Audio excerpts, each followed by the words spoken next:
Pancasila. Dan juga tidak lupa saya mengucapkan terima kasih kepada seluruh teman-teman sekaligus peserta yang sudah sama-sama hadir pada kesempatan malam ini. Nah, tak kenal maka tak sayang nih, izinkanlah saya memperkenalkan diri. Saya Cantika Agatha, selaku mahasiswi Universitas Pancasila Fakultas Ilmu Komunikasi, selaku moderator pada malam ini. Nah, adapun agenda pada malam ini diantaranya adalah yang pertama, menyanyikan lagu Indonesia Raya dan juga himne UP yang nanti akan disampaikan oleh host kita yaitu Mas Wenang. Yang kedua ada opening speech dari Bapak Muhammad Rosid MSI. Yang ketiga penyampaian materi oleh Bapak Dirga Maulana SOSI. Yang keempat sesi tanya jawab oleh moderator yang akan dibuka setelah narasumber menyampaikan materinya. Yang terakhir ada penyerahan sertifikat dan juga penutup. Nah, perkuliahan umum kita pada malam ini bertemakan penguatan pengelolaan partai politik peserta pemilu 2024, di mana teman-teman nantinya bisa langsung mendengarkan nih pemaparan dari narasumber kita malam ini, yang sangat berkompeten di bidangnya yaitu Bapak Dirga Maulana, SSI. Baik, langsung saja ya. Untuk seksi berikutnya akan kami mulai untuk menyanyikan lagu Indonesia Raya dan juga himne Universitas Pancasila yang akan diikuti semua peserta kuliah umum pada malam ini. Untuk host Mas Wena, waktu dan tempat saya persilakan.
Ya, selanjutnya ada juga himne Universitas Pancasila yang akan disiapkan oleh host kita pada malam ini, Mas Wenang. Waktu dan tempat dipersilakan.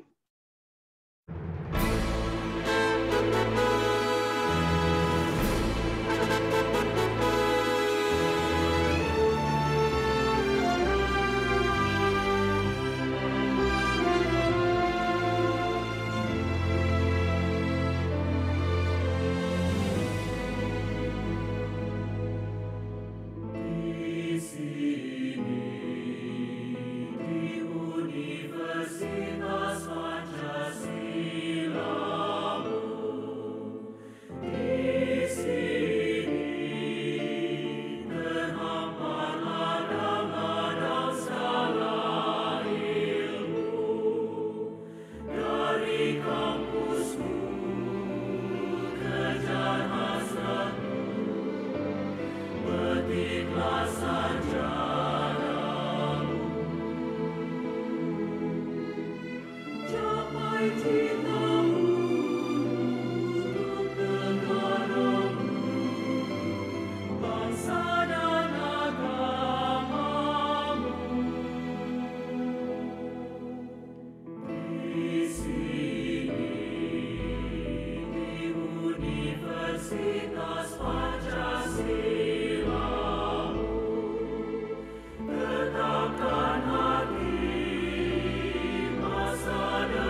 Baik, terima kasih untuk kepada seluruh peserta yang telah berpartisipasi untuk menyanyikan lagu Indonesia Raya dan juga himne Universitas Pancasila. Untuk agenda selanjutnya, mari kita sambut Bapak Muhammad Rosid MSI untuk menyampaikan opening speech-nya. Untuk Bapak Rosid, waktu dan tempat dipersilakan. Terima kasih, Cantika Gatas, moderator. Assalamualaikum warahmatullahi wabarakatuh. Salam sejahtera untuk kita semuanya. Salam Pancasila. Pertama-tama saya menyapa pembicara pada kuliah tamu malam hari ini, Mas Dirga Maulana. Terima kasih Mas Dirga sudah bersedia menjadi dosen tamu di mata kuliah Komunikasi Politik. Nanti Mas Dirga akan membincangkan atau memaparkan tentang penguatan pengelolaan partai politik ya peserta pemilu 2024. Kemudian juga ada Mbak Afifah juga ngajar komunikasi politik. Seluruh mahasiswa yang saya banggakan, terima kasih sudah hadir. Partisipasinya silahkan nanti bisa bertanya langsung kepada narasumber tentang pengelolaan penguatan partai politik. Mas Dirga juga sudah membuat makalahnya. Oh, nanti bisa di-share ya makalahnya. Saya lupa belum share. Nah, Mas Dirga ini adalah mahasiswa pasca sarjana atau postgraduate di Universitas Tsinghua University, Beijing, China. Jadi nanti saya sudah minta Mas Dirga untuk menceritakan proses mendapatkan beasiswa di universitas terbaik di Cina dan juga terbaik se-Asia, ya, bukan Asia Tenggara tapi se-Asia. Nah, beberapa kali Mas Dirga tes di Universitas Indonesia malah nggak terima ya Mas Dirga, tetapi justru diterima di universitas terbaik di Cina. Nah, tipsnya seperti apa? Langkah-langkahnya seperti apa, tentu ada langkah-langkah yang dilakukan oleh Mas Dirga sehingga rekam jejaknya itu bisa diketahui universitas di level internasional ya, seperti itu. Ini luar biasa, bisa kuliah di China dan bukan sembarangan kampus. Nah, nanti di awal pembicara akan menceritakan itu semua, supaya juga teman-teman mahasiswa yang berniat untuk mencari beasiswa, khususnya di luar negeri, itu bisa mengikuti langkah-langkah Mas Dirga. Selanjutnya, partai politik itu sangat penting dalam sistem demokrasi. Demokrasi di negara manapun tidak mungkin tidak ada partai politik. Karena partai politik adalah sebuah kendaraan dalam sistem demokrasi untuk menuju kekuasaan. Oleh karena itu ada beberapa hal yang saya catat dan itu penting. Pertama, partai politik itu rumah calon pemimpin bangsa kita. Jadi nyaris hampir semua pemimpin di tingkat kabupaten, kota, provinsi, presiden, itu berasal dari rahim partai politik. Ya ada calon independen tapi bisa dihitung dengan jari ya. Tapi di level nasional, presiden itu tidak boleh melalui jalur non-partai politik. Jalur independen tidak boleh. Nah, karena ini adalah rumah calon pemimpin, maka tentu sangat penting. Jadi sehat tidaknya partai politik itu akan mempengaruhi bangsa kita.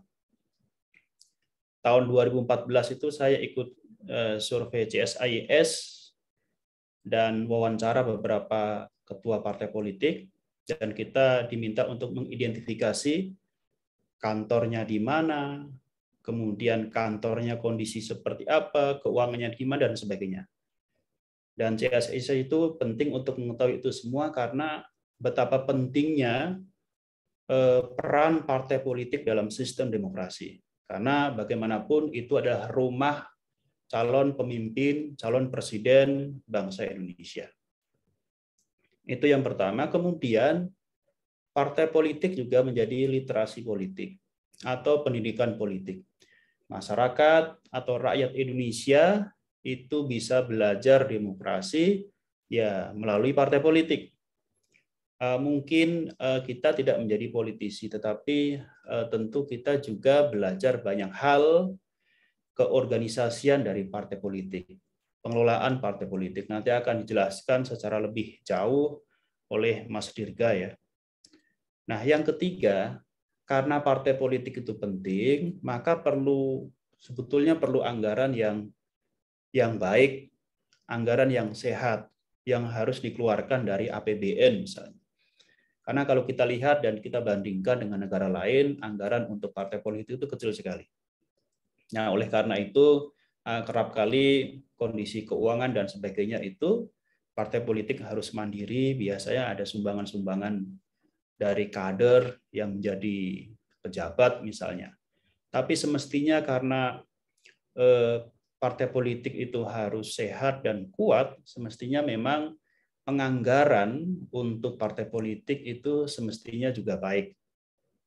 Nah, karena apa? Karena betapa pentingnya partai politik dalam sistem demokrasi dan bisa mendesain masa depan bangsa kita sebagai kendaraan atau kekuasaan orang-orang yang digunakan untuk mengelola negara ini pada akhirnya. Nah, hal itu penting. Kita ini kan harusnya sudah masuk pada konsolidasi demokrasi ya, pelembagaan pemilu atau consolidated party ya, partai yang terkonsolidasi. Yang harusnya memang tata kelola dan partai politik itu kuat, keorganisasinya juga kuat, yang semestinya bisa menjadi kendaraan untuk mencapai kekuasaan. Tapi pada realitanya memang masih terjadi semacam kerikil-kerikil politik. Jadi misalnya masih ada kader partai atau politikus yang terjebak pada lubang korupsi, money politik, mahar politik dan sebagainya. Yang semestinya memang dari segi kesehatan partai politik harusnya lebih baik. Karena kita sudah pengalaman dari Orde Lama, Orde Baru, reformasi, dan reformasinya juga sudah cukup jauh ya dari 97-98. Nah, itu yang kemudian bisa menjadi titik bijak betapa pentingnya partai politik dalam masa depan bangsa Indonesia. Saya pikir demikian sekilas opening speech dari saya. Pembukaan, saya buka kuliah tamu mata kuliah komunikasi politik ini. Pembicara pada malam ini adalah Mas Dirga Maulana yang nanti akan membicarakan materi lebih jauh lagi. Demikian, terima kasih atas semua partisipasinya, para mahasiswa semua yang sudah join, bergabung. Kita harap Anda silahkan untuk bertanya sebanyak-banyaknya. Nanti kalau memang waktunya nggak cukup, bisa dijawab Mas Dirga pertanyaannya, jawabannya ya. Gitu. Silahkan bertanya. Yang bertanya nanti pasti dapat door prize ya. Mungkin Mas Wenang udah menyiapkan e-sertifikat ya, supaya teman-teman yang gabung pada malam ini bisa mendapatkan e-sertifikat, bisa digunakan untuk keperluan-keperluan yang lain. Saya pikir demikian. Terima kasih atas perhatiannya. Assalamualaikum warahmatullahi wabarakatuh. Salam Pancasila, salam sehat selalu untuk kita semua. Baik, terima kasih kepada Bapak Muhammad Rosid atas opening speech yang sangat luar biasa ini. Nah, sebelum masuk ke perkuliahan umum kita pada malam ini, izinkan saya memberikan sedikit paparan mengenai perkuliahan tamu kita, yaitu dengan tema penguatan pengelolaan partai politik peserta pemilu 2024. Nah, perubahan mendasar dalam sistem perpolitikan di Indonesia terjadi di masa reformasi. partai politik sebagai salah satu instrumen paling penting dalam demokrasi. Namun demikian, partai politik tidak berada di ruang vakum. Di masa reformasi, penataan partai politik terus berlanjut. Perubahan undang-undang partai politik juga terus menjadi melihat konteks serta dinamika yang berkembang. Hal ini memperlihatkan desakan masyarakat sekaligus keinginan di kalangan partai sendiri untuk terus membangun relevansi dengan perkembangan masyarakat. Partai politik tidak sekedar sebagai alat atau kendaraan politik, tetapi juga partai politik merupakan elemen penting dalam kehidupan demokrasi politik. Salah satu peran utama partai politik adalah lembaga kaderisasi dan edukasi politik. Nah, sayangnya di Indonesia kita masih terjebak pada pengelolaan partai politik yang hanya mengandalkan figur karismatik, sehingga partai politik akan kesulitan untuk mengelola kompleksitas konstituen dan masyarakat Indonesia. Bagaimana potret partai politik di Indonesia dalam pengelolaan manajemen partai? Apakah partai politik peduli membangun sistem meritokrasi di internal mereka? Dan apakah memiliki dampak terhadap literasi politik kepada kader dan masyarakat secara luas? Nah, mengenai tema terkait di sini, telah hadir bersama kita Bapak Dirga Maulana SSI, selaku dosen tamu luar biasa kita malam ini. Oke, Bapak Dirga, selamat malam Bapak, apa kabar? Selamat malam, Cantika Agatha. Baik, alhamdulillah sehat. Alhamdulillah, terima kasih Bapak telah meluangkan waktu dan hadir bersama kami di sini. Nah, tak kenal maka tak sayang, izinkanlah saya membacakan sedikit biografi dari Bapak Dirga Maulana. Nah, untuk Bapak Dirga Maulana adalah salah satu mahasiswa postgraduate Tsinghua University, Beijing, China, dan juga peneliti The Political Literacy Institute. Di tahun 2013, Bapak Dirga memiliki gelar Bachelor in Social Science, Journalism at Department of Dakwah and Communication dengan GPA 3,39 dari 4,00 di Syarif Hidayatullah State Islamic University, Jakarta, Indonesia. Lalu pada tahun 2018, Bapak Dirga memiliki gelar Alumnus of International Visitor Leadership Program di US. Lalu pada saat ini, Bapak Dirga menjadi graduate student at Tsinghua University, Beijing, China, School of Public Policy and Management, Major International Master Public Administration Future Leader. Nah, untuk work experience-nya ini Bapak Dirga sebenarnya banyak sekali ya, tapi saya hanya menyebutkan untuk 3 tahun terakhir. Di tahun 2020 sampai 2021, Bapak Dirga ini menjadi koordinator dari Pusat Pengkajian Islam dan Masyarakat, Japan Embassy and United Nations Development Program. Lalu di tahun 2020 sampai sekarang, Bapak Dirga menjadi Research Management of Amanat Institute. Nah, selain itu, Bapak Dirga juga memiliki beberapa buku nih yang ditulis sendiri. Di antaranya itu di tahun 2017, ada Jurnal Studia Islamika, The Exclusivism of Religion Teachers. Lalu pada tahun 2018, ada juga buku Intolerance in Islamic Education Books. Lalu pada tahun 2019, ada Public Opinion Surveys Ethic, Political Literacy. Lalu ada juga beberapa award dan achievement yang telah diraih oleh Bapak Dirga, yaitu diantaranya di tahun 2013, Bapak Dirga memiliki gelar sebagai skripsi terbaik di Fakultas of Dakwah and Communication, Syarif Hidayatullah State Islamic University, Jakarta. Lalu ada pembibitan dosen di PTKIN State Islamic University tahun 2013, and Writing Scholarship from Megawati Institute di tahun 2015. Dan Tanoto Foundation and Chinese Government Scholarship di Tsinghua University. Sangat luar biasa sekali ya teman-teman dari pemaparan biografi Pak Dirga ini.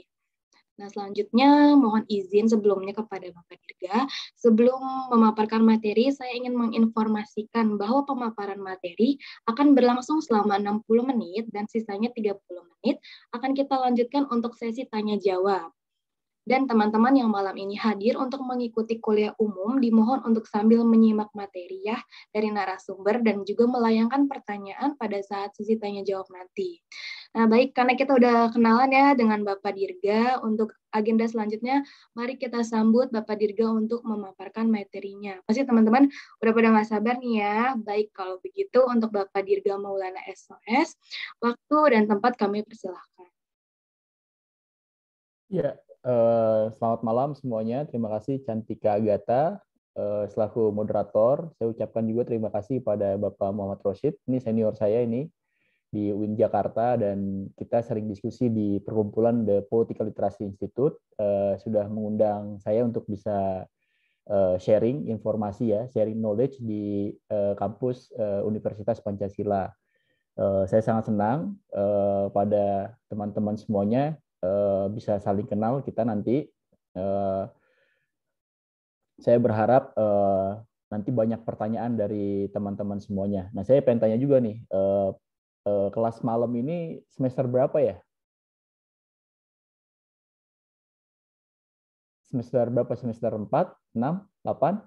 Kalau kelas malam ada yang 2, ada yang 4. Oh gitu, ada yang 2, ada yang 4 ya. Oke. Ya, gabung juga kelas ini luar biasa karena kelas malam itu perlu effort yang luar biasa ya, karena teman-teman udah kerja di siang hari kemudian lanjut untuk studi lagi untuk mendapatkan ilmu ya. Ini saya patut mengapresiasinya gitu. Tadi kalau misalkan saya boleh cerita kenapa saya bisa dapat scholarship dari Tanoto Foundation sama CGS, Chinese Government Scholarship, itu ya perjalanannya lama. Betul tadi dikatakan bahwa saya berapa kali ya, sekitar 2-3 kali saya daftar di Universitas Indonesia, saya gagal gitu. Dan sebenarnya pada saat itu juga saya paradigmanya tidak Asia ya, tapi Western gitu, maunya ke Australia atau ke Amerika.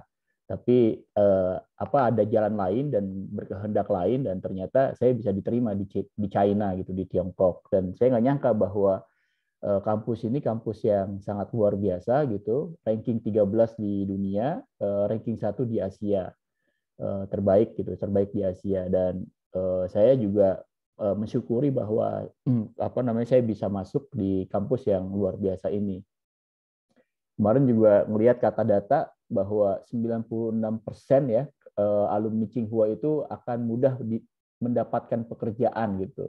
Jadi waktu saya belum lulus, dikit lagi tesis, itu sudah dihubungi sama pihak Huawei. Ada program namanya Future Leader gitu.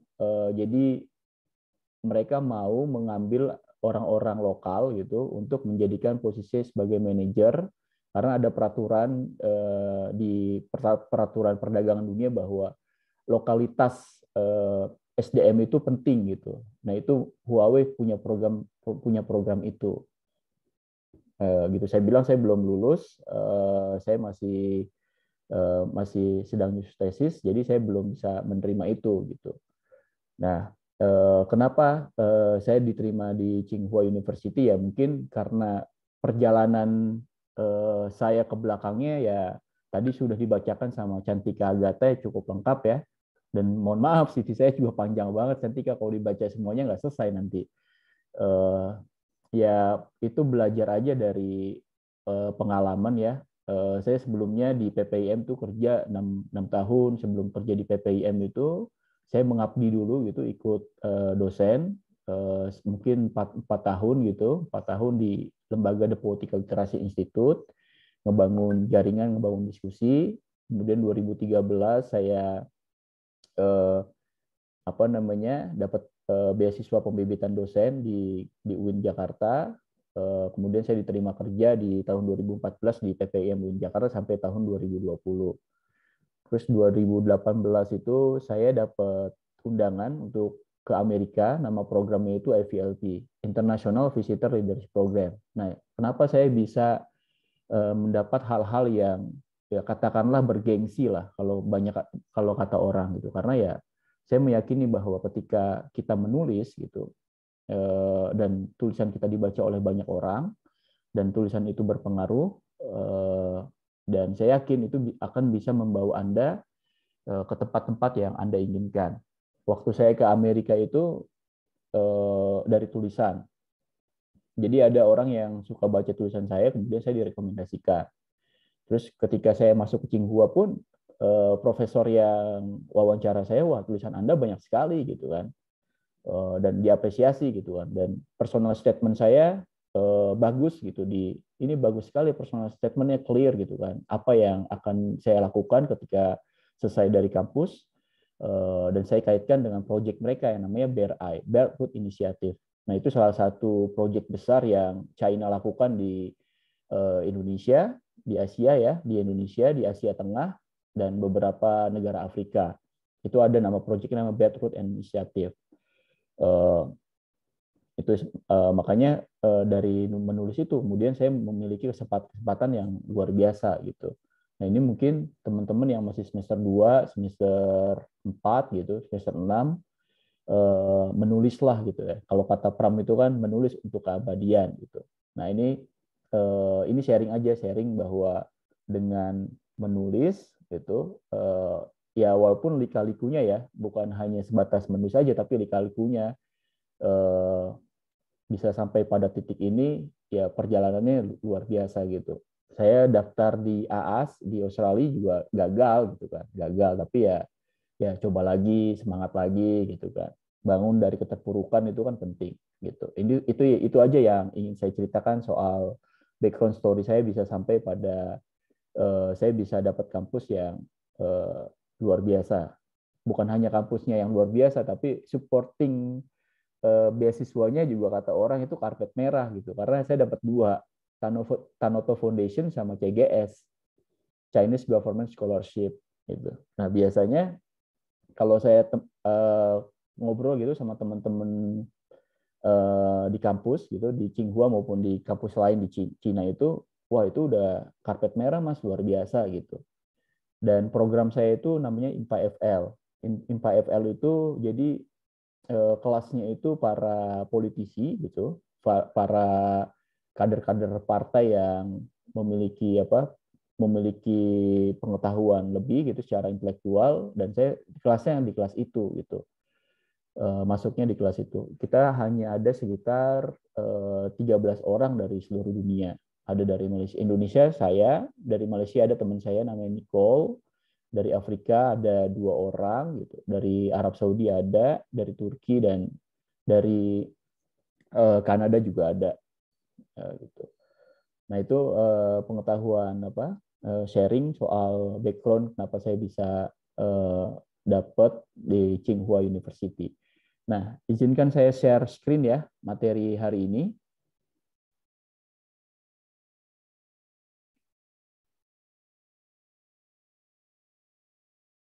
Kelihatan nggak? Kelihatan? Ya, jelas. Ya. Terima kasih sudah diberikan kesempatan pada hari ini untuk sharing bersama kawan-kawan di mahasiswa Universitas Pancasila. Saya lagi concern soal literasi politik dan penguatan manajemen pengelolaan partai politik. Kenapa tadi sudah secara background gitu, secara pendahuluan sudah dijelaskan sama Bapak Rosyid bahwa partai politik itu sebagai backbone of demokrasi, sebagai tulang punggungnya demokrasi, dan penting kita melihat bahwa tata kelola partai politik itu sangat menjadi urgen gitu, menjadi penting untuk dikelola dengan baik. Nah, ini ya kita tahu bahwa pada masa reformasi, tadi juga Cantika sudah bacakan tuh pendahuluannya. Nah, kita menganut Undang-Undang nomor 2 tahun 2011 sebagai revisi dari Undang-Undang nomor 2 tahun 2008. Nah, ini ingin melihat bahwa partai politik itu memiliki signifikansi bahwa partai politik memiliki fungsi yang penting bagi kehidupan bangsa Indonesia. Nah, hal ini memperlihatkan desakan masyarakat sekaligus keinginan di kalangan partai sendiri untuk terus membangun relevansi dengan perkembangan masyarakat. Nah, ini kenapa politik itu menjadi penting bagi partai politik di Indonesia untuk memulai agenda modernisasi partai politik. Kenapa? Karena pengelolaan partai politik itu ya harus bersifat modern dan meritokrasi. Kenapa harus meritokrasi? Karena kalau tidak meritokrasi, proses internalisasi di dalam tubuh partai politik itu akan riskan orang-orang yang bisa kita katakan sebagai orang-orang yang culas ya. Jadi misalkan di partai tidak menekankan pada proses meritokrasi. Meritokrasi itu adalah sistem di mana kita memilih orang itu orang-orang yang berprestasi, orang-orang yang bisa kerja, bukan pada tahapan kelas sosialnya atau mereka memiliki uang yang lebih atau yang lain, tapi lebih pada mekanisme mekanisme yang melihat bahwa melihat bahwa pada kemampuan si orang tersebut. Nah, kalau misalkan tidak seperti itu, partai politik akan kesulitan untuk mengelola kompleksitas konstituen dan masyarakat di Indonesia. Nah, kalau misalkan proses internalisasinya tidak berjalan dengan baik, artinya partai politik ini tidak bisa memodernkan kebijakannya, kemudian tidak ada pengelolaan partai politiknya, internalnya tidak berjalan dengan sungguh-sungguh, itu akan ditinggal oleh para konstituennya. Nah, di sini penting partai politik itu merubah image-nya di masyarakat dalam proses internalisasinya. Nah, yang diperlukan itu ada dua. Pertama adalah institutional building, yaitu melalui proses internalisasi dalam tubuh partai organisasi politik.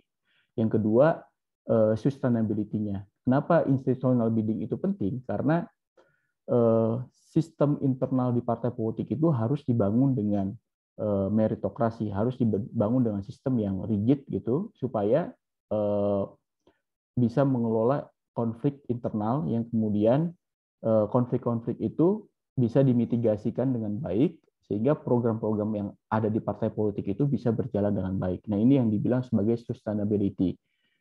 Kadang-kadang ketika partai politik gerbongnya satu partai gitu, kalau misalkan partai itu lebih menekankan pada figur karismatik, nah ini yang menjadi problem. Sustainability di partai tidak terlihat karena ketika figur karismatik itu tidak menjabat lagi di partai politik, ada gerbong baru yang kemudian narasinya, programnya dan sebagainya tidak diteruskan oleh internal partai itu. Nah, ini yang kemudian saya melihat bahwa proses internalisasi dalam partai politik itu menjadi penting, dan pembangunan institutional building-nya itu juga harus dijalankan dengan baik gitu. Nah, saya meminjam teori demokratiknya partai politik dari Scarrow. Scarrow melihat dalam bukunya ya, Political Parties and Democracy in Theoretical and Practical Perspective Implementing Intra-Party Democracy. Scarrow menelisik bahwa demokratisnya suatu partai itu bisa dilihat dalam pengambilan keputusan di internal partai. Misalkan dari proses rekrutmennya, kemudian seleksi kandidatnya, kemudian kepemilihan kepemimpinan yang selanjutnya, kemudian juga membicarakan soal setting kebijakan partai, apa yang harus dilakukan, terus melibatkan para anggota partai maupun di luar partai gitu. Maksudnya anggota partai itu mungkin yang secara strukturalis masuk ke DPP gitu, maupun yang ada di luar partai, yang kader-kader yang tidak tercatat di dalam organisasi. Nah, ini yang menurut Scarrow itu penting. Proses demokrasi internal partai itu harus berjalan dengan baik. Ketika partai politik itu bisa dikatakan sebagai partai yang modern atau partai yang di internal itu melakukan proses demokratisasi.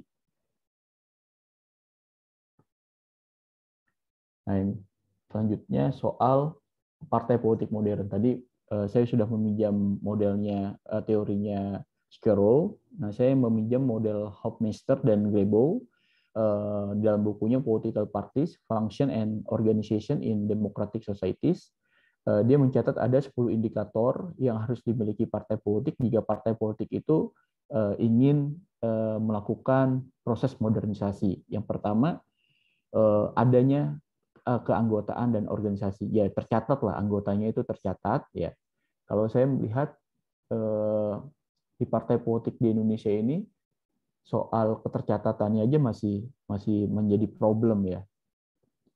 dicatat ketika ingin masuk perolehan pendaftaran ulang setiap 5 tahun sekali itu. Nah, itu juga bagi partai politik agak berat tuh untuk mencari data keanggotaannya. Ya, para anggota yang kedua ada para anggota partai politik, kemudian rekrutmen anggota baru, pendidikan dan pelatihan anggota partai, program partai politik, kemudian komunikasi internal dan eksternal, demokrasi internal partai, konflik partai dan resolusi konflik, kuota untuk perempuan dan minoritas, yang terakhir adalah pembiayaan partai politik. Nah, ini 10 indikator penting bagi siapapun, bagi partai politik apapun, ketika partai politik itu ingin memodernisasi dirinya. Nah, saya yakin bahwa semua partai politik itu melihat bahwa semua indikator ini sudah ada, tapi apakah berjalan dengan secara alamiah atau berjalan dengan baik? Nah, itu yang menjadi tantangannya, yang akan kita lihat apakah bagaimana proses rekrutmen politiknya, kemudian bagaimana proses kaderisasi politiknya. Terus apakah partai politik menjalankan fungsinya sebagai edukasi politik, literasi politik, gitu kan. Nanti juga soal bagaimana konflik internal, apakah bisa diselesaikan. Apakah di partai politik itu ada faksi-faksi? Bagaimana faksi-faksi itu berperan untuk memajukan partai atau malah menihilkan partai? Kan selama ini kalau misalkan kita lihat di Indonesia, ketika ada faksi-faksi, mereka bikin partai baru, ya kan? Bikin partai baru gitu, bikin gerbong baru. Nah, ini yang menurut saya menjadi problem gitu. Kemudian terus kita juga melihat bahwa kuota perempuan, ya kan, 30% kuota perempuan untuk di parlemen gitu. Kemudian ada pembiayaan partai. Pembiayaan partai itu dari mana saja gitu. Kalau dalam Undang-Undang nomor 2 tahun 2011 itu yang tadi saya katakan, itu pembiayaan partai itu ada 3 sumber. Pertama dari kader, yang kedua dari sumbangan pihak lain. Pihak lain itu maksudnya pihak ketiga lah di luar kader gitu, non kader. Yang ketiga adalah dari APBN. Nah, ini undang-undang kita sebenarnya sudah mengatur soal itu. Tapi dan mengatur bagaimana proses auditnya itu juga diatur sebenarnya dalam undang-undang kita, sudah lengkap. Cuman tapi pada implementasinya berjalan baik atau tidak. Nah, ini yang harus kita cross check. Ini kita lewatin aja. Nah, ini kalau tadi saya meminjam model Hofmeister dan Grebow, kita melihat Undang-Undang nomor 2 tahun 2011, misalkan saya melihat bahwa undang-undang yang digunakan Undang-Undang nomor 2 tahun 2011 itu sudah mengakomodasi 10 indikator yang dilakukan oleh Hofmeister dan Grebow. Misalkan keanggotaan dan organisasi itu ada di pasal 14, 15 dan sampai pasal 26. Itu sudah diatur. Nanti teman-teman bisa baca sendiri ya undang-undang itu. Kemudian anggota partai politik ada di pasal 14. Kemudian rekrutmen anggota baru ada di pasal 11 dan 29. Kemudian pendidikan dan pelatihan anggota partai politik ada di pasal 2 dan pasal 31. Program partai politik pasal 10. Kemudian komunikasi internal dan eksternal itu juga ada di pasal 11 dan 31. Kemudian demokrasi internal partai di pasal 27 dan 28. Kemudian konflik partai dan resolusi konflik juga ada di pasal 32 dan 33. Dan seterusnya, soal pembiayaan partai politik juga ada di pasal 34 sampai pasal 39. Nanti teman-teman bisa cek undang-undang ini dan bisa dipelajari lebih lanjut. Saya melihat bahwa ya undang-undang ini sebenarnya sudah relevan ya, sudah sangat bagus gitu karena mengakomodir semua indikator yang digunakan oleh Hofmeister dan Grebow. Nah, memang permasalahan juga adalah problem integritas di dalam tubuh partai politik. Misalkan kenapa banyak kasus korupsi yang menimpa anggota partai politik gitu. Nah, ini karena mungkin adanya ketiadaan standar etik partai. Ya mungkin partai punya ADRT, tapi ADRT-nya itu tidak berjalan dengan baik. Nah, ini yang kedua, problemnya adalah problem kaderisasi dan rekrutmen. ini menurut saya adalah vital ketika proses rekrutmen dan proses kaderisasi tidak dijalankan dengan baik, itu akan berdampaknya tuh di ujungnya. Kenapa di ujungnya akan berdampak? Karena ujungnya itu adalah kebijakan publik. Nah, saya concern-nya, kenapa saya concern kepada pengelolaan partai politik? Karena saya melihat dalam perspektif kebijakan publik. Kalau misalkan kebijakan publik kita dilahirkan, disepakati oleh para politisi, tapi para politisinya itu tidak maksudnya tidak bagus gitu secara intelektual, secara pengetahuan dan sebagainya. Nah, ini yang kemudian kita bisa rasakan kebijakan-kebijakan publik yang dihasilkan itu kerap kali menjadi permasalahan di lapangan karena yaitu ada keterbatasan imajinasi soal apa yang harus dilakukan oleh para politisi itu. Makanya di sini proses rekrutmen dan kaderisasi menjadi sesuatu yang penting bagi partai politik. Dan ketiga adalah problematika pendanaan partai. Nah, tadi undang-undang sebenarnya sudah membatasi ya, misalkan personal itu pendanaan dari kader itu berapa juta gitu. Kemudian dari perusahaan maupun sponsor dari luar tuh berapa miliar gitu kan. Kemudian dari APBN itu kalau nggak salah 1.000 sampai 1.200 terus kalau nggak salah 1.000 itu nanti cek ya 1.000 kabupaten kota gitu apa 1.500 kabupaten kota gitu provinsi 1.500 nah kalau nasional tuh 1.000 nah itu yang kemudian nanti diakumulasikan pada suara partainya ada berapa gitu.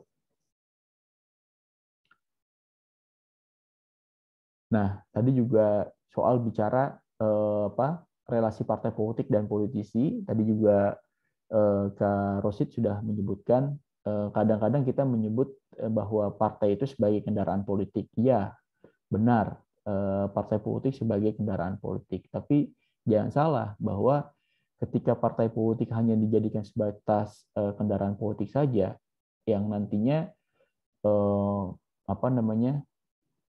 partai politik itu hanya sebatas ruang yang dianggap bahwa itu ruang kosong gitu, ruang vakum saya menyebutnya. Nah ini nggak bisa. Partai politik harus bisa dijadikan sebagai living organism. Maksudnya living organism itu ya organisasi yang hidup gitu, yang dihidupi oleh aktor-aktor di dalamnya, ya aktor-aktor politisi di dalamnya. Karena saya meminjam tulisannya Aldrich yang berjudul Why Parties: The Origin and Transformation of Party Politics in America, mengatakan bahwa memang partai politik itu didirikan oleh politisi untuk mencapai tujuan politik. Namun ketika telah dibentuk, sesungguhnya partai politik perlu menjadi dirinya sendiri. Secara organisasi, partai politik memiliki misi, visi, tujuan jangka panjang, dan strategis. Nah ini yang saya sebut sebagai living organism. Organisasi yang hidup gitu, bukan hanya organisasi yang kosong gitu, tapi aktor-aktor inilah yang berperan untuk menghidupi organisasi ini, partai ini. Kalau misalkan partai politiknya itu jelek, artinya kan orang-orang di dalamnya itu yang kemudian memiliki masalah, memiliki problem gitu. Mungkin pro konflik internal gitu kan, mungkin soal pendanaan gitu kan, dan mungkin soal rekrutmen politik. Gitu. Dan coba teman-teman lihat kenapa misalkan para politisi di Indonesia itu kerap kali melakukan pindah dari partai satu ke partai lain gitu dengan mudahnya gitu karena yaitu minusnya ideologi partai politik. Terus ya itu lagi-lagi proses rekrutmen politiknya, proses rekrutmen kaderisasinya itu berdasarkan pada kuasa modal ekonomi politiknya, bukan pada meritokrasi yang tadi saya bahas di atas. Nah, teman-teman juga tahu kan soal politisi bajing kutu loncat gitu ya. Ini kalau dari data kalau kita baca di berita gitu, tercatat di tahun 2019 saja tuh ada 19 politisi lah yang berpindah partai. Ya mungkin dari Partai Hanura kemudian pindah ke ke Nasdem dan PAN, terus ini perpindahan ini menjadi hal yang lumrah karena tadi saya bilang ideologi partainya tidak terlihat, dan si politisi ini tidak memiliki keajekan dalam berpolitik gitu.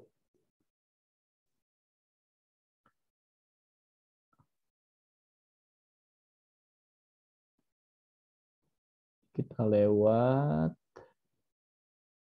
ini juga.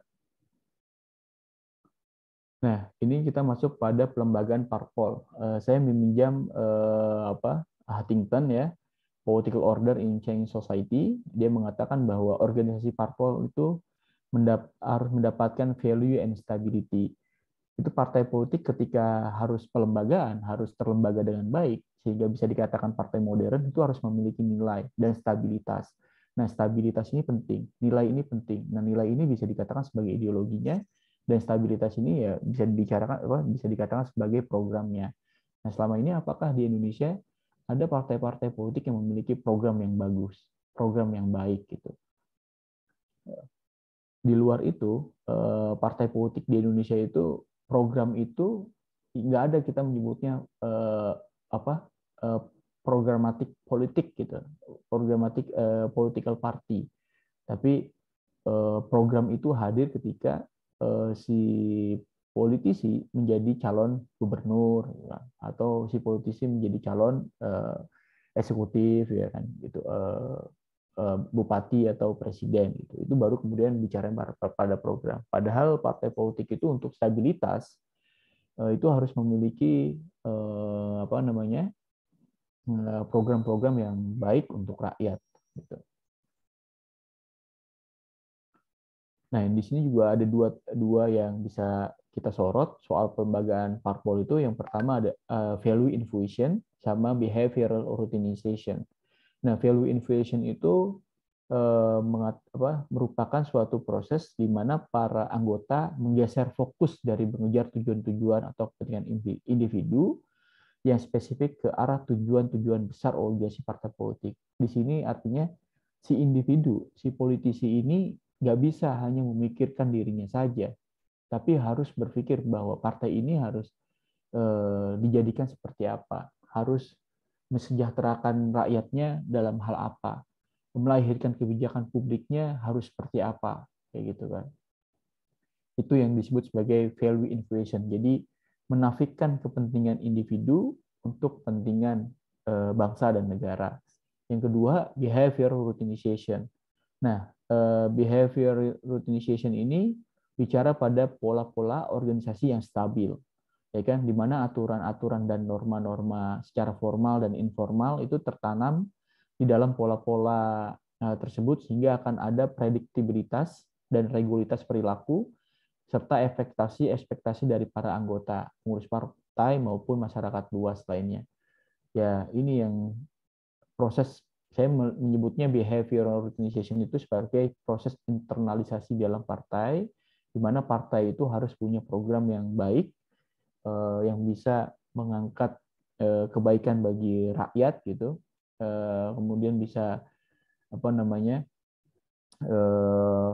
proses internalisasinya, konflik internal bisa dimitigasi dan lain sebagainya. Ini kita bicara soal pelembagaan partai politik. Nah, saya juga meminjam soal Randall dan Sasan dalam tulisannya Party Institutionalization New Democracies. Ada 4 menurut dia nih, ada sistemnya, ya pengelolaan infrastruktur partai politik dan dinamika internal, itu sistemnya berjalan atau tidak. Ketika partai politik ingin modernisasi, ya sistem harus berjalan gitu. HDRT harus ditegakkan. Terus decisional autonomy terkait hubungan partai politik dan lingkungan eksternalnya, khususnya menyangkut otonomi politik dan finansial. Nah, ini terkait apakah partai politik ini bergantung kepada sponsor, kemudian partai politik ini dekat dengan salah satu organisasi Islam atau organisasi masyarakat yang lain, sehingga tidak memiliki decisional autonominya. Gitu. Nah, value infusion yang tadi saya sebutkan kepentingan pribadi itu harus digeser menjadi kepentingan bersama. Yang terakhir adalah reification terkait dengan kemampuan partai politik untuk menanamkan suatu citra atau brand image tertentu di benak para pemilih. Nah, reification ini menarik gitu. Brand image yang dibangun oleh partai politik itu kerap kali menjadi kendala, hanya sebatas saya menyebutnya sebagai tema fantasi ya, hanya sebatas retorika gitu. Tapi pada tataran implementasi apa yang digaungkan itu kerap kali berbeda. Nah, ini yang menjadi tantangan. Brand image itu harus menekankan pada substansi juga. Jadi apa yang digambarkan, apa yang diingin dicapai dengan membangun image, nah itu juga apa yang harus dirasakan oleh masyarakat.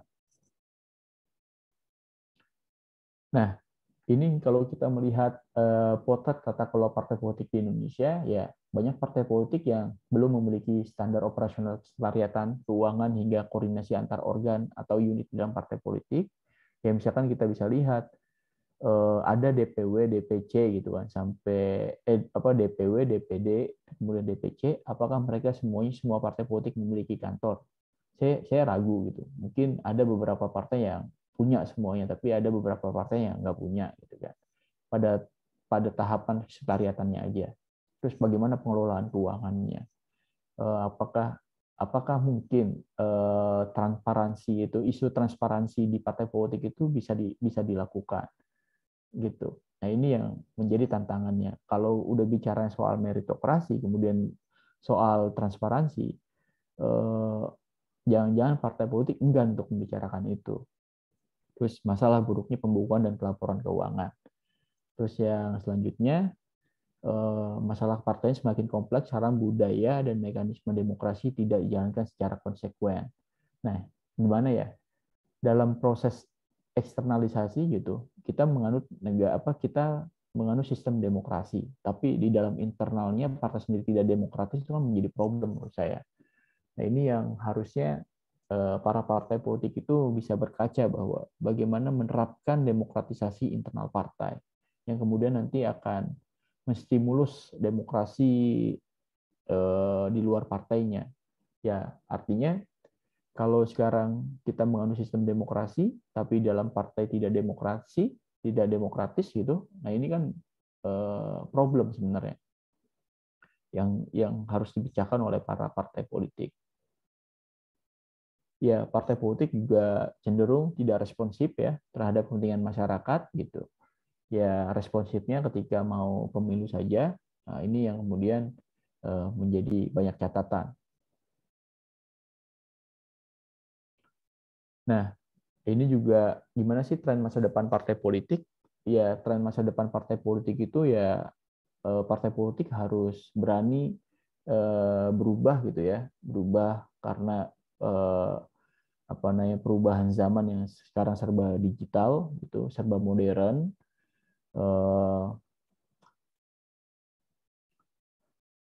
sehingga harus aware terhadap teknologi informasi gitu kan, harus basis datanya juga mungkin udah bisa pakai cloud dan lain sebagainya, pakai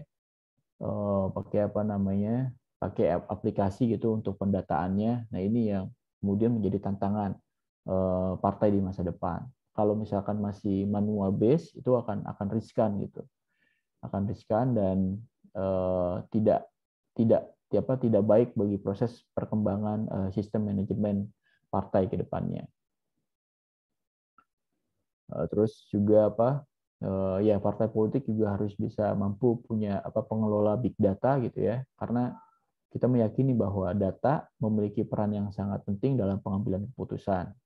Kadang-kadang kebijakan-kebijakan yang dilahirkan atau statement-statement yang dikeluarkan oleh politisi itu kadang-kadang ya asal bunyi gitu, tapi nah ini harus berubah mindset-nya, harus bicaranya soal data yang kemudian statement-nya baru keluar gitu. Nah, kita juga udah masuk ke dunia metaverse ya, sebuah dunia virtual dengan ekosistem sendiri yang mampu berfungsi secara utuh dan menyerupai dunia nyata. Nah, ini juga sudah dilakukan sebenarnya oleh politisi di luar negeri.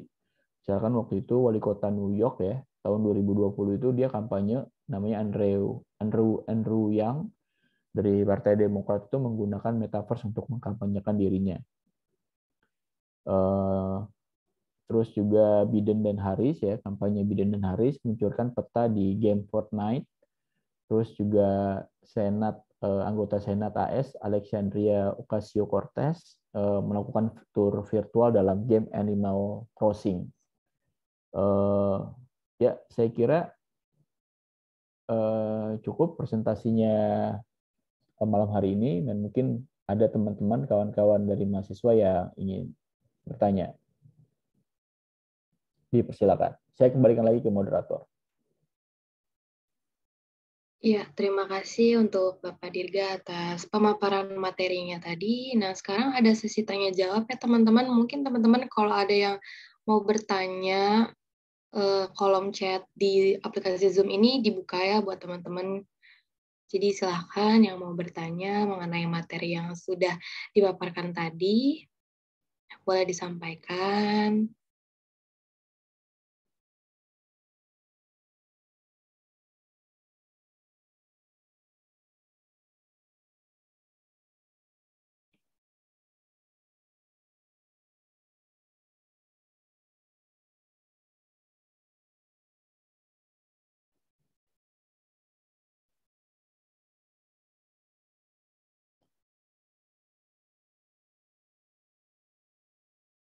Ada yang bertanya? Silakan.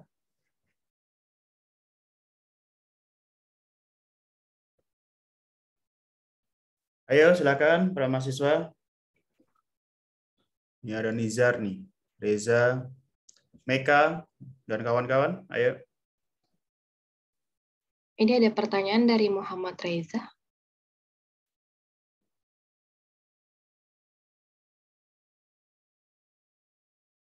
Ya.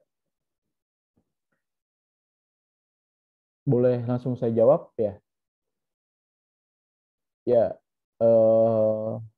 Mas Muhammad Reza, terima kasih atas pertanyaannya.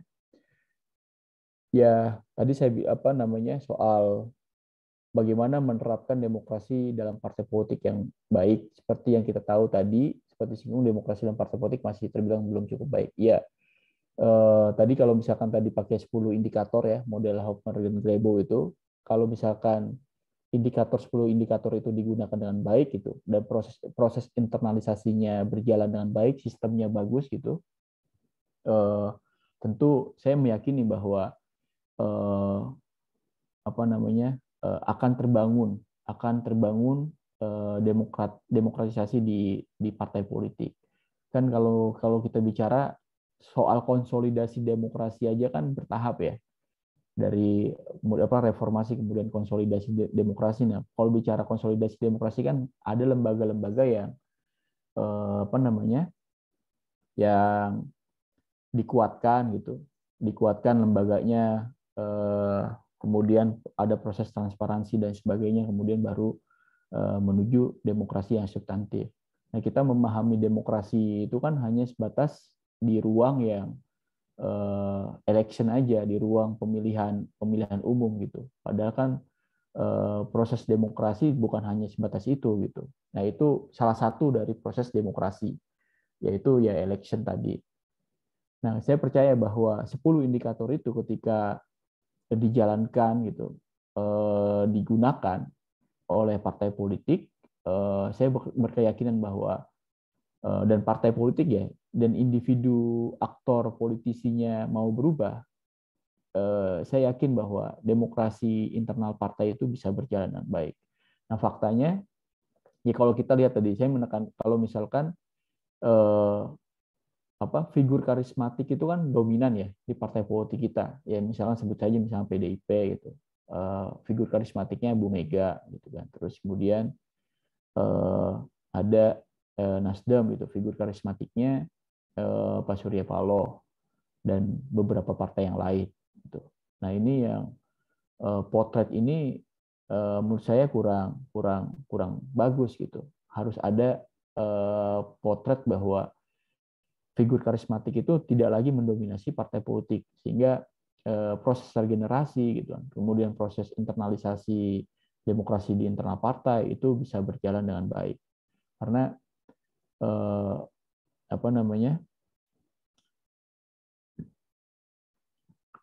karena kayak misalkan tadi soal anggota dan rekrutmen kader gitu. Ini menjadi elemen vital bagi partai politik. Saya kira itu, Mas Muhammad Reza. Baik, ada pertanyaan selanjutnya dari Teddy Ardiansyah. Kenapa karakterisasi dalam politik partai sangat tren pada saat ini? Maksudnya karakterisasi itu apa ya maksudnya? Karakterisasi dalam partai politik sangat tren. Dalam hal Teddy.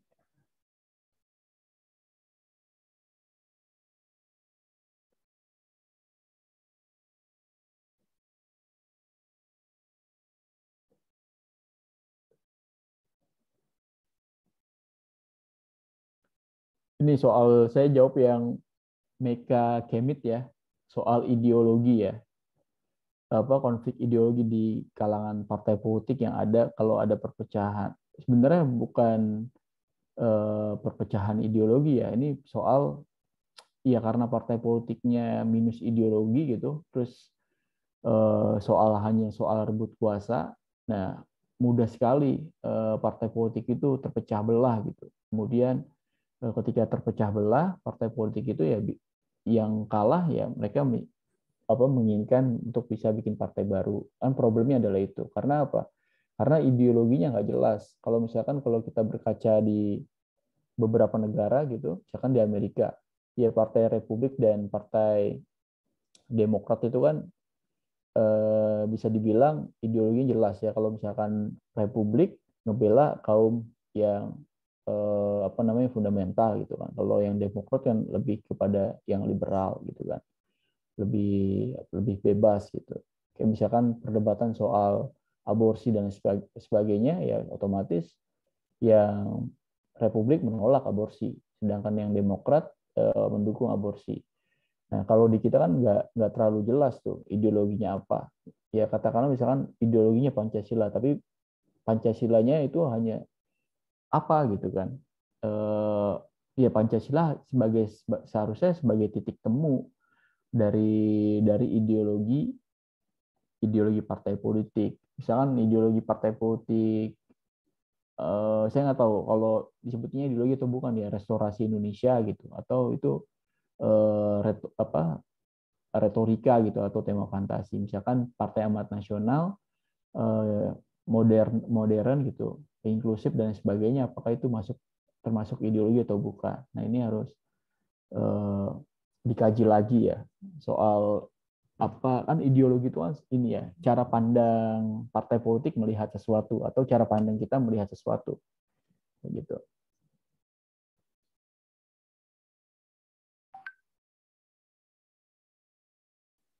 Ya baik, mungkin yang lain ada yang mau bertanya? Atau Teddy tadi maksudnya karakterisasi dalam politik partai itu seperti apa? Oh, ini sudah dijawab oleh Teddy. Katanya seperti Pak Ganjar dan Pak Anies yang memang karakteristik mereka dijual dalam kepentingan partai politik. Seperti itu.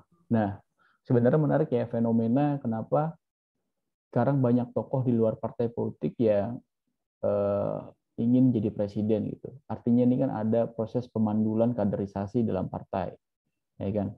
Kalau melihatnya misalkan Pak Anies, kemudian ada Pak Erick Thohir gitu kan, kemudian ada Pak Ridwan Kamil yang notabene mereka nggak punya partai sebenarnya, ya kemudian diakui oleh partai.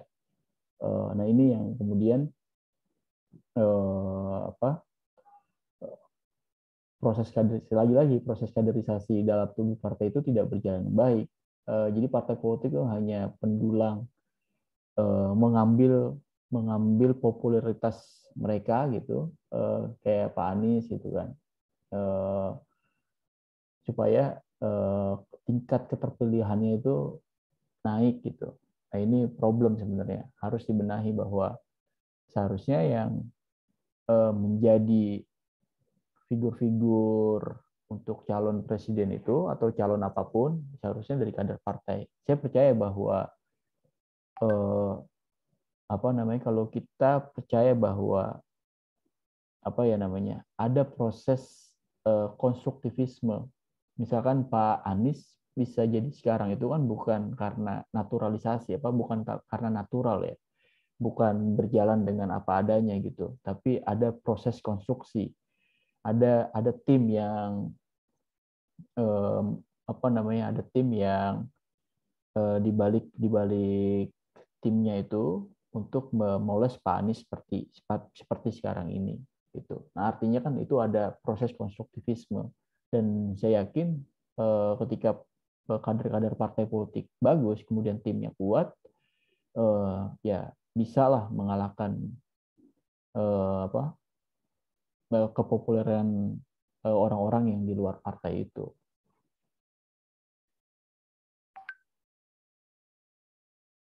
Baik, ada pertanyaan selanjutnya dari Divandra Sihotang. Kenapa partai politik diyakini sebagai instrumen yang strategis bagi perkembangan demokrasi Indonesia di masa depan? Ya, karena partai politik itu ini kan nggak semuanya orang bisa masuk ke parlemen ya, nggak semuanya orang itu bisa masuk ke eksekutif gitu. Nah, sebenarnya partai politik kan tempat ruang rekrutmen politik, kemudian kaderisasi, kemudian dari kaderisasi nanti pendistribusian orang-orang ke jabatan publik gitu. Itu partai politik tuh. Nah, kalau misalkan partai politiknya tidak bekerja dengan baik, kalau saya melihat dalam perspektif kebijakan publik, nanti hasil kebijakan yang dikeluarkan itu tidak akan baik gitu, tidak akan bagus gitu. Karena orang-orang di dalam partai politik itu tidak mengerti atau tidak imajinasinya terhadap suatu masalah ketika merumuskan kebijakan publik dan debat-debatnya gitu di DPR tidak aware terhadap kondisi sosial masyarakatan, nanti kebijakan publiknya akan keluar dari apa yang diharapkan oleh masyarakat.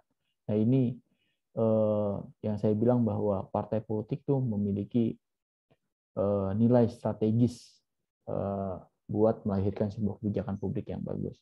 Karena dalam teori kebijakan publik itu ada indikator bahwa kebijakan publik lahir dari beberapa faktor gitu kan.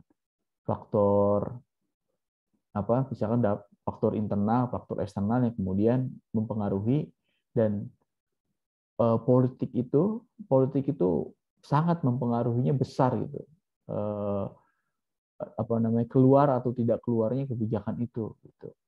Kalau misalkan imajinasinya, kalau saya minjem perkataannya siapa ya, direktur UKP 4, saya lupa namanya, kalau imajinasi politisnya itu rendah, nah ini hasil kebijakan publiknya nggak bagus gitu, nggak keren gitu, dan pasti akan problem di masyarakat.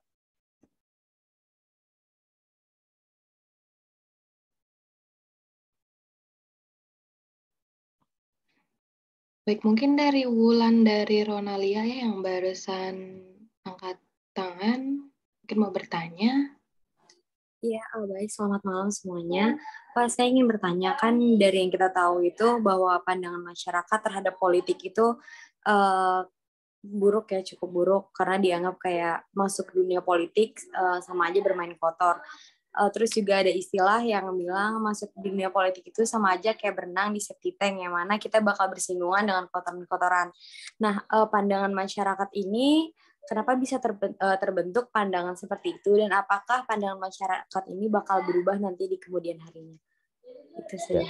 Wah, ini pertanyaannya bagus dan berat ya. Faktanya bahwa benar yang dikatakan oleh siapa tadi namanya? Wulandari, dan di partai politik itu kan tidak homogen ya, tapi heterogen kan, dari berbagai macam unsur. Misalnya unsurnya itu ada aktivis gitu, ada para pengusaha, kemudian ada para intelektual, kemudian mereka berlomba-lomba gitu kan. Ada yang caranya main kotor gitu kan, ada yang cara mainnya nggak kotor gitu. Nah ini mereka saling berlomba-lomba. Nah kemudian persepsi publiknya kebentuk bahwa partai politik itu jelek gitu, kotor ya, karena ya tadi saya bilang bahwa ketika inputnya nggak bagus, nanti outputnya jadi nggak bagus juga gitu keluarannya. Ya makanya masyarakat sudah melihat bahwa partai politik irrelevan gitu, nggak relevan lagi dengan perkembangan kemasyarakatan. Nah itu tantangannya. Bagaimana partai politik bisa ubah image-nya gitu dan relevan bahwa partai politik harus tetap relevan dengan kemasyarakatannya, karena di negara demokrasi itu ya harus ada partai politik gitu. Kalau nggak ada partai politik ya repot juga gitu kan, proses pola pengaturannya dan sebagainya macamnya. Nah kita sebagai masyarakat, kalau dalam komunikasi itu ada istilah public attentive ya kan, public attentive, masyarakat berperhatian gitu. Nah teman-teman ini kan mahasiswa nih, bukan kategori yang general public, yang masyarakat umum. Nah public attentive itu artinya kan kita nggak boleh apolitis terhadap politik. Nah saat ini nih saya juga bisa dikatakan aktif ya, yang ngebantu partai politik gitu, ngebantu partai politik, dan saya melihat gitu dinamika partai politik seperti apa. Ya saya tidak bisa menihilkan bahwa ada aja yang main kotor gitu, tapi ada juga cara-cara yang yang baik gitu kan. Nah, kalau kita melihat bahwa politik itu adalah seni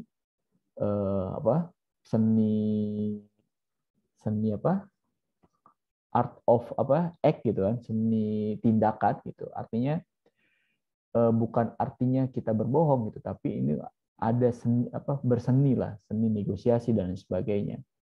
Nah ini yang harus dipahami oleh masyarakat. Nah makanya kalau misalkan tertarik, jangan sampai persepsi publik yang jelek terhadap partai politik membuat kita jadi apolitis. Yang kemudian nanti keapolitisan teman-teman itu diambil alih sama orang-orang yang dianggap bahwa partai politik hanya sebatas kendaraan politik aja, yang mereka punya modal gitu, punya ekonomi politiknya kuat, kemudian menggunakan partai politik untuk kepentingan pribadinya gitu. Nah ini yang kemudian harapan kita pupus gitu, untuk partai politik menjadi garda terdepan untuk menjalankan proses demokratisasi di Indonesia, atau dalam konteks kebijakan publik ya melahirkan kebijakan-kebijakan yang bisa dirasakan oleh rakyat banyak gitu. Oke, baik. Terima kasih Pak atas jawabannya. Ya, makasih Wulan. Baik, ini ada satu pertanyaan lagi dari Kevin Mufli. Saya pernah membaca suatu berita bahwa ada politisi partai A yang dibujuk untuk berpindah ke partai B, tetapi politisi tersebut menolaknya dengan alasan hitung-hitungan politiknya tidak masuk. Apa yang dimaksud dengan hitung-hitungan politik yang dapat membuat politisi berpindah partai? Iya, biasanya hitungan-hitungan politiknya itu ya ini soal suara ya, soal suara gitu kan. Misalkan saya partai A ini, saya tertarik ke partai B gitu kan, karena kansnya besar nih untuk bisa maju di DPR RI misalkan, ya kan, misalkan kansnya besar, dan peluang saya untuk dan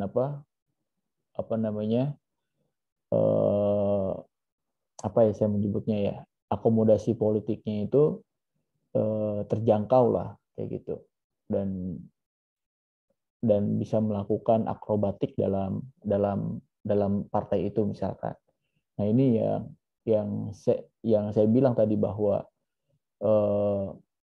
fenomena kutu loncat politik itu, kutu loncat politisi itu ya ini tidak minusnya ideologi. Saya bicara beberapa politisi senior ya di partai gitu, kenapa nggak pindah partai gitu? Ya bagi saya partai itu seperti agama gitu. Kalau misalkan udah pindah, artinya kita tidak setia lagi terhadap agama kita. Ya satu partai ya udah partai itu aja, kita bangun partai itu bersama-sama gitu. Nah ini patut dicontoh. Kalau bukan, artinya dia memikirkan masa depan partai dan masa depan Indonesia. Kalau misalkan dia pindah dari satu partai ke partai yang lain gitu, nah itu kan ada nilai pragmatisnya ya, ada nilai yaitu tadi hitungan-hitungan politiknya gitu, yang mungkin akomodasi sana lebih bagus gitu kan, terus ininya terjamin atau apa gitu kan. Nah itu yang menjadi permasalahan ya di dalam politik. Ya, baik. Mungkin teman-teman yang lain ada yang ingin mengajukan pertanyaan. Saya sambil minum ya. Ya, silakan Bapak. Mungkin mengenai partai politik, terus kutu loncat politik yang tadi, mungkin teman-teman yang lain ada yang mau bertanya lagi. Silakan.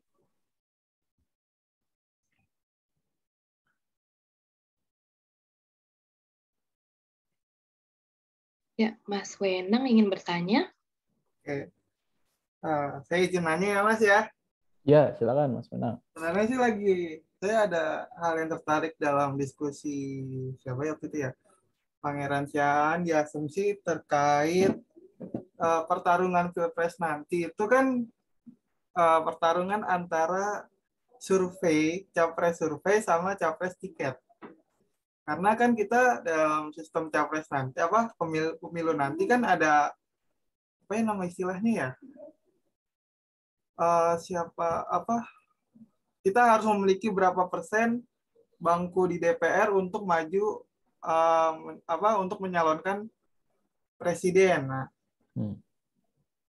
Nah, jadi kan kita memiliki keterbatasan dalam pemilihan presiden kan. Jadi hanya 1-3. Sedangkan di luar negeri, misalnya di Timor Leste ataupun di Prancis, kita memiliki banyak pilihan presiden. Nah, sebenarnya apa sih dampak dari kita memiliki positif ataupun negatif dari pemilihan presiden yang terbatas yang mungkin akan terjadi di Indonesia? Ya, ini soal capres survei sama capres ini juga saya saya nggak bisa menjawabnya secara detail ya karena di luar dari kemampuan saya gitu. Tapi saya melihatnya bahwa ya kenapa misalkan ada dibatasi ya 20% kan ya, 20% suara sah nasional baru bisa mengajukan calon presiden kan gitu, 20% tuh. Ya karena ya itu tadi, dan ada perdebatannya soal nggak perlu pakai 20% gitu kan, kemudian perlu pakai 20%. Nanti Pak Rosyid tuh lebih jago tuh menjelaskan soal kepemiluan. Tapi saya melihat bahwa yaitu proses pembatasan biar tidak terlalu banyak, dan kalau misalnya terlalu banyak kan ya 2 aja juga nggak bagus ya kan, bisa kayak kemarin tuh cebong dan kampret gitu kan kalau 2. Nah ini mau disimulasikan 3 biar tidak gapnya itu, pertarungannya itu tidak terlalu tajam seperti yang kemarin gitu. Itu kalau yang kemarin kan ketika 2 itu luar biasa kan pertarungan di masyarakatnya gitu, di grassroots-nya lah, sampai yang punya saudara jadi nggak saudara karena pilihannya berbeda. Nah itu kan menjadi repot tuh, jadi berbahaya gitu. Nah ini yang kemudian, dan di atas di tingkat elit mereka itu cepat cair gitu dan akomodatif gitu kan, tertarik untuk bantu itu masuk ke lingkaran kekuasaan gitu kan. Nah ini Dan sedangkan di rakyatnya, di masyarakatnya masih terpecah belah. Nah ini yang perlu perlu pendewasaan dalam politik. Kayak gitu Mas Wenang.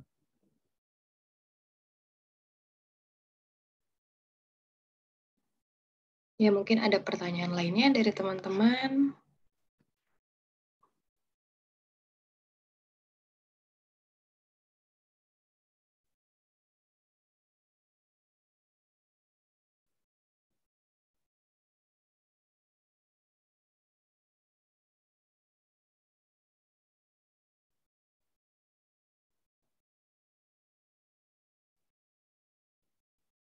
Ada lagi?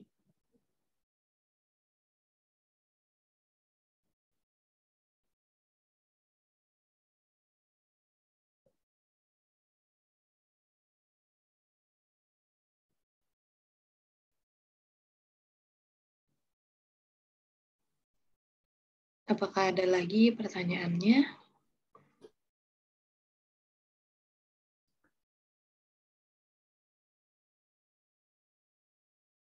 Semoga ini ya bisa dipahami oleh kawan-kawan semuanya gitu, diskusi pada malam hari ini. Saya sedikit blank ini, mohon maaf. Sambil ini ngeliat chat juga, ada rapat.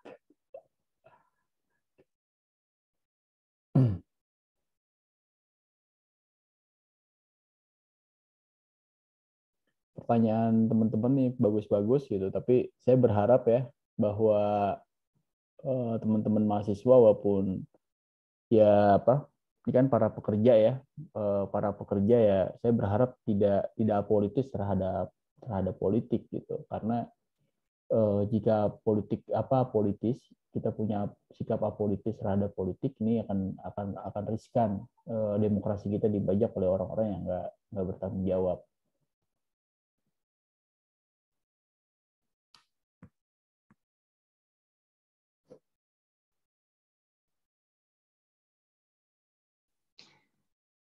Baik, mungkin karena durasi waktu juga ya, sudah 30 menit sesi tanya jawabnya, mungkin kita lanjutkan saja ke sesi berikutnya.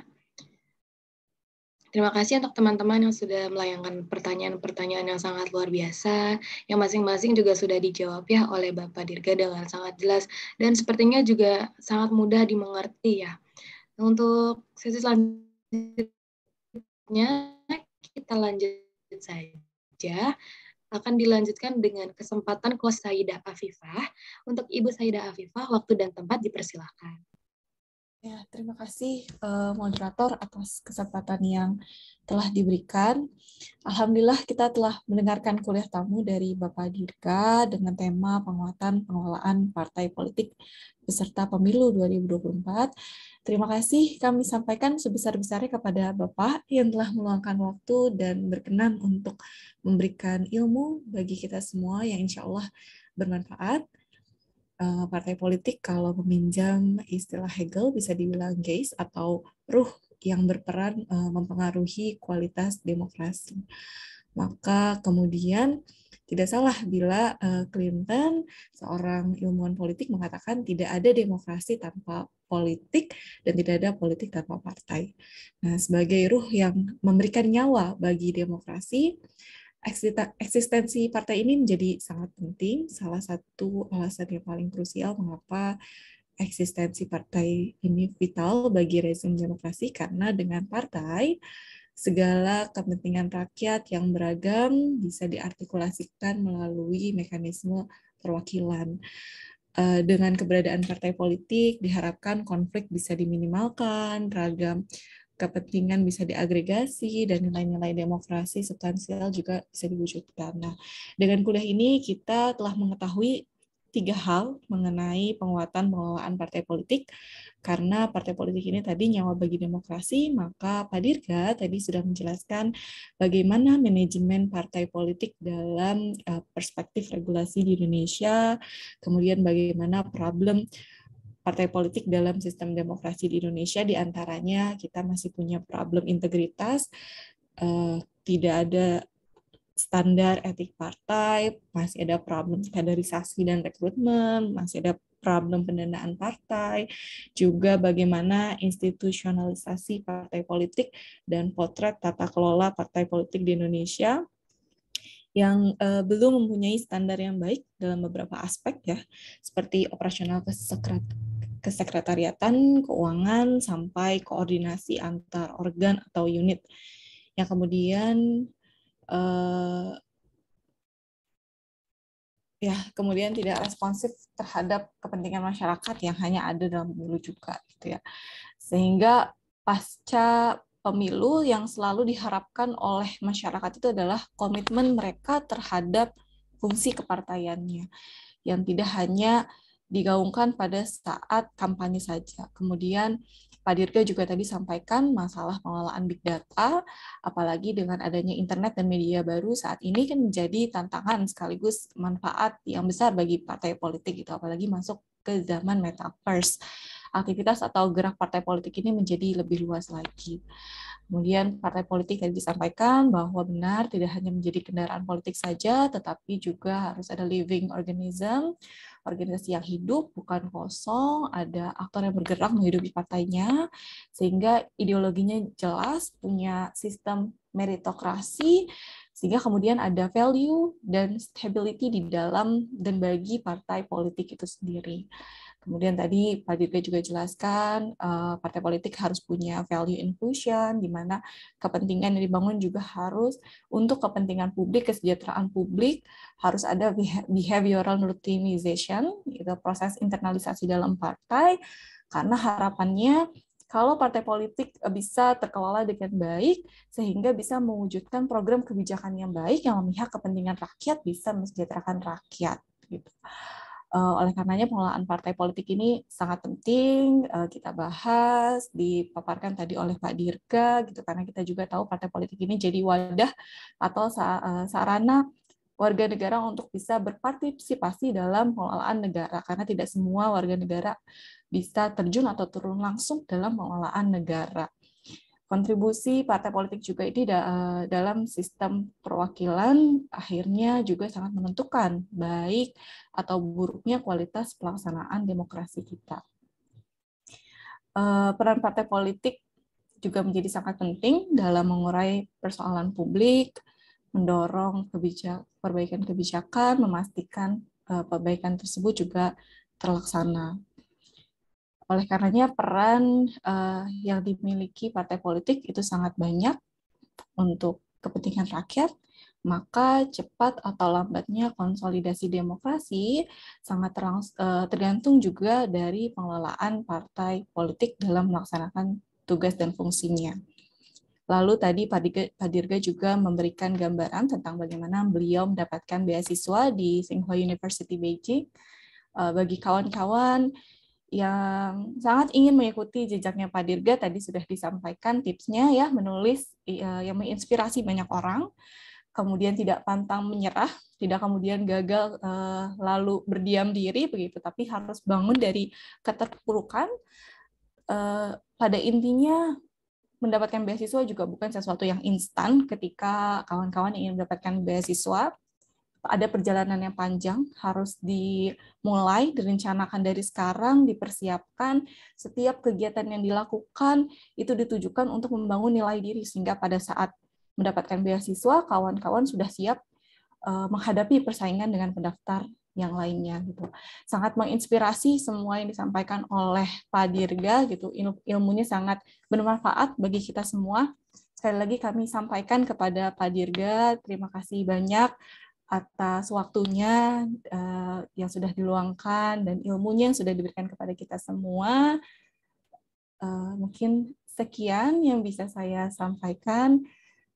Mudah-mudahan di lain kesempatan kita semua dapat bertemu lagi. Pak Dirga bisa menyampaikan ilmu yang bermanfaat lagi bagi kita semua. Saya kembalikan kepada moderator. Ya, baik. Terima kasih banyak untuk Ibu Saida Afifah untuk closing remarks-nya yang sangat luar biasa ya, Ibu. Nah, untuk sesi selanjutnya, mari kita lanjutkan. Ada penyerahan piagam penghargaan yang akan disampaikan langsung oleh Bapak Muhammad Rosid MSI selaku dosen komunikasi politik Universitas Pancasila. Dipersilahkan Bapak. Oke, baik, terima kasih. Saya ucapkan sekali lagi terima kasih kepada Mas Dirga telah memberikan ilmu, wawasan, dan pengalaman untuk kita semuanya. Nah, ini sebagai kenang-kenangan telah mengisi kuliah tamu di mata kuliah komunikasi politik. Mohon diterima Mas Dirga Maulana, sertifikat dari Fakultas Ilmu Komunikasi. Semoga juga bermanfaat. Ini menjadi kenang-kenangan untuk Mas Dirga pernah menjadi dosen tamu di mata kuliah komunikasi politik. Mohon diterima Mas Dirga. Ya, terima kasih Bapak Muhammad Rosid. Saya terima kasih sudah diundang. Wah, mudah-mudahan bisa kesempatannya bisa offline ya. Ya. Mudah-mudahan. Saya tuh kalau komunikasi via Zoom ini terkendalanya adalah saya suka blank karena nggak ada interaksi. Ya, betul. Terima kasih buat kesempatannya pada malam hari ini ya. Dan ini sertifikatnya sangat luar biasa. Saya terima. Terima kasih. Oke, baik Mas Wenang untuk moderator. Ya, baik. Sebelum mengakhiri sesi kuliah umum kita pada malam ini, teman-teman boleh on cam dulu mungkin ya untuk dokumentasi. Ayo kita foto bareng. Yang belum on cam silahkan on cam, jangan malu-malu.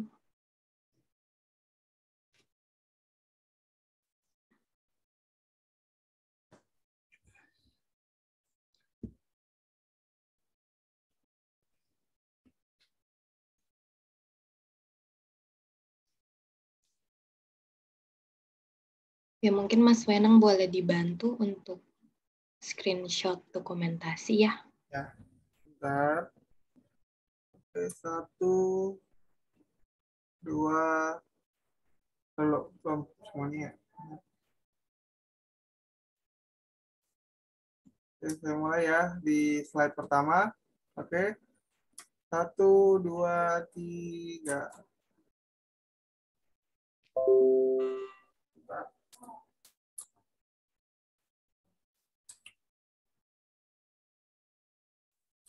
Oke, slide selanjutnya. 1, 2, 3.